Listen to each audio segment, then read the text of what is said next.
And today, the Biden administration is releasing the application requirements for manufacturers looking to tap into the funding from the CHIPS and Science Act. That's the bipartisan law passed last year that allocates tens of billions of dollars to U.S. businesses to boost the semiconductor chip industry.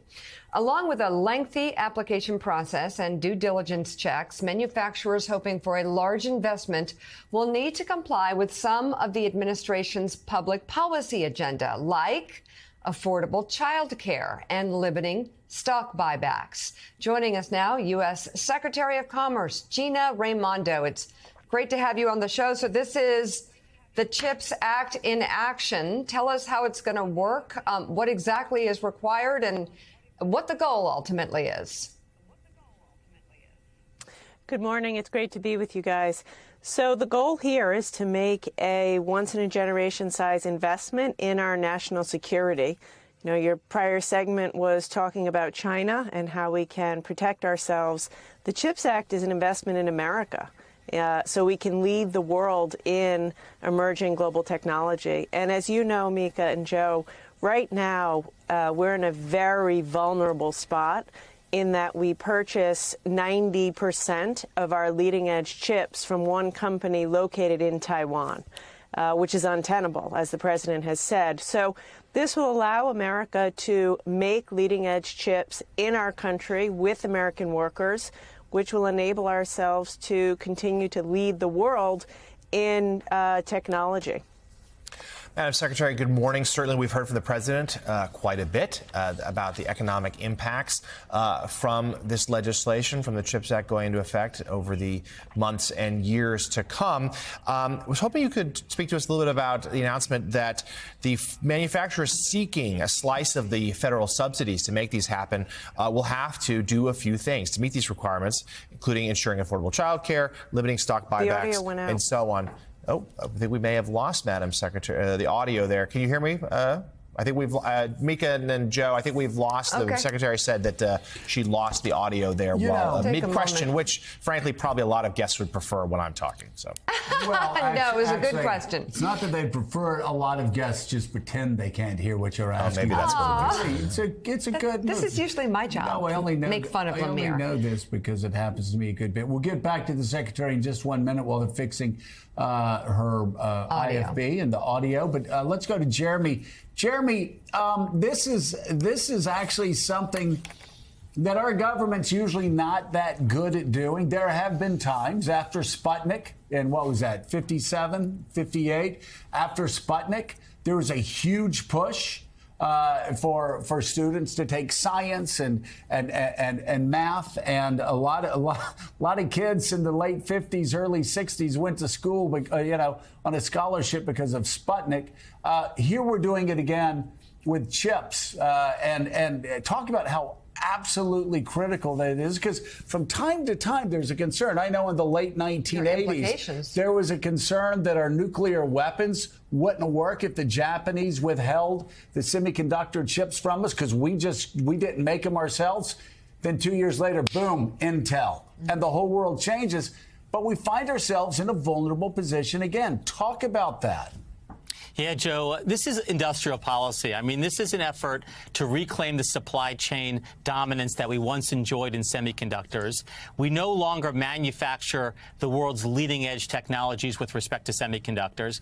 And this bipartisan legislation that started under the Trump administration, carried forward by the Biden administration, implemented now today by Secretary Raimondo and the Commerce team, is really a landmark bill. It says that we're going to invest almost $50 billion in manufacturing leading-edge technologies here in the United States. And they're going to be all around the country, probably in Arizona, Ohio, maybe Texas, New York, a number of places where there's going to be a number of public-private partnerships linking together manufacturing by private companies, universities, a whole supply chain ecosystem, so that the United States is no longer reliant on Taiwan, although Taiwan is obviously a friend, no longer reliant on that country, and no longer vulnerable to China's dominance in semiconductors around the world. So this is a very significant rollout today by the Commerce Department. That's good. And the semiconductor chip in the NBC studio in Washington, D.C. has been replaced, and we understand the Secretary can now hear us. Secretary Raimondo, what Jonathan O'Meara was asking was about some of the requirements, the affordable child care, the limiting of stock buybacks. Talk about how the importance of that and how that plays with the overall goals of the bill. Yeah, thank you. It's all about making sure that these companies are effective to meet the mission. So in order to build every one of these facilities, it will require maybe 7,000 or 8,000 construction workers. The unemployment rate in the construction trades right now in some places is, 1%. So we need to recruit women. Otherwise, they won't be able to build these facilities on time, on budget, and that requires them to think about childcare. The same thing for inside the facilities. As President Biden said in his State of the Union, this will create over 100,000 good jobs in these facilities, technicians, engineers, designers. We have to upskill people, including women, which means childcare. With respect to stock buybacks, these companies ought to be investing in research and development. We need to lead the world in technology. Semiconductors are in everything. There's no artificial intelligence without artificial intelligence chips. Same with quantum, same with cloud. So, there's a lot at stake here, and we're saying to these companies, work in partnership with us so America can lead and win. So obviously education is a key to these jobs that are being created. The president of the American Federation of Teachers, Randi Weingarten, praised the CHIPS Act on Twitter, writing in part, quote, "We should be using high schools and community colleges as the hubs they are and ensure they play key roles training 100,000 young people for good jobs in the semiconductor industries." And Randi joins us now. Talk a little bit about working alongside those putting together this policy and this legislation to make it work best for the American people, but also to get the people ready for these jobs that are being created. So thank you, Mika, and thank you, Joe. I think that people see us as talking education all the time, as opposed to what Jeremy and others said, which is we need an industrial policy in the United States. And I see what the president did here and what Secretary Raimondo did here in this application as essential as what happened with the GI Bill, as essential as what happened with President Kennedy and the moonshot, because what it does is it creates a pipeline. And all too often in high schools, and I was a high school AP teacher in a career tech ed school, all too often we focus on college. That's really important.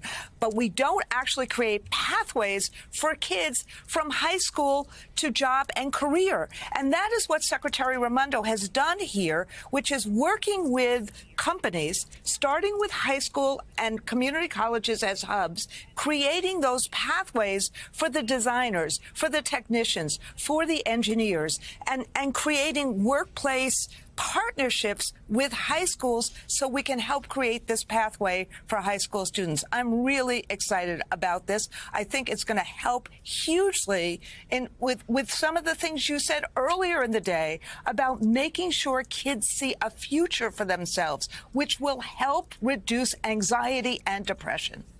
Secretary Raimondo, you've clearly thought a lot about this issue, as have a lot of other people. Jeremy Bash was just talking about the semiconductor market and the suppliers from Taiwan and South Korea and everything like that. My question to you, I think, is kind of a simple one because I'm a simple person. How did we fall so far behind so quickly? Yeah, that is a great question. We took our eye off the ball of manufacturing. So often we think research and development leads to manufacturing, new products we can make. We forgot about the fact that manufacturing leads to more research and development and innovation. And quite frankly, you can't be a great country without making critical products in your country. So, 20 years ago, there were hundreds of thousands of Americans making chips in America. And then in search of cheap labor and in the name of efficiency, it all moved to Asia, principally Taiwan. And so now, but at the same time, we continue to lead the world in design and software of semiconductors, but software isn't enough. Probably you know yourself, you see top-notch engineers coming out of school, they all want to be coders or software engineers or designers. We got to get back into the business of making chips in America, and by the way, innovating so that we can make them on economically sustainable terms. I also wanted to say, with respect to Randy's comments, the chips industry tells us that there's going to be a 90,000 person shortfall in semiconductor technicians, which are non-four-year college degree jobs, if we don't train people. And so last week in a speech, I said, let's go, America. Let's train 100,000 semiconductor technicians by the end of this decade.